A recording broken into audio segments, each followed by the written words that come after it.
Salam, yaxshimsizlar? Hammalarning shu vaqtinglar xayrlik bo'lsin. Mendan sizlarga mehrli salom. Bugun sizlarga go'shtdan qilish usulini olib keldim. Nurg'un qilsa qilishni bilsinmi, ammo hamma odamning pishirish usuli o'xshamaydi.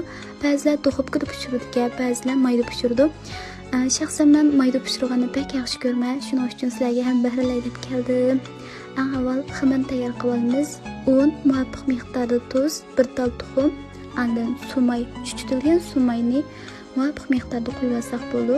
Hisobda bir 2 qoshiq atrofida sumay quyib olamiz.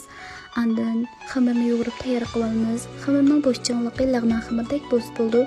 Qiymimizni mushu may bilan go'shtni muvofiq miqdorda tanishgandan keyin o'zingizlar yoqtirgan sayko'ktatlardan sevasanlar bo'ldi. 3 yaq to'g'rab, ana zira, qarmosh, tuz, azroq suv mishdan aralashtirib qiymimizni tanishib olamiz.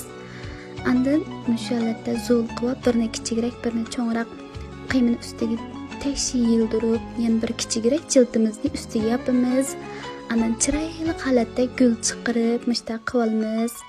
Andan mayda zali qilamiz. Mayning gradusini bir tushitib bo'lgandan keyin o'tni past qilib, bir 7-8 minut atrofida bo'sh o'tda pishirib olamiz. Andan o'tni azroq echib, pishirsak, sag'rib, go'shtlarimiz pishib, payzi bo'ldi. Oldikayni 15 minut atrofida mayda zali qilsanglar bo'ldi.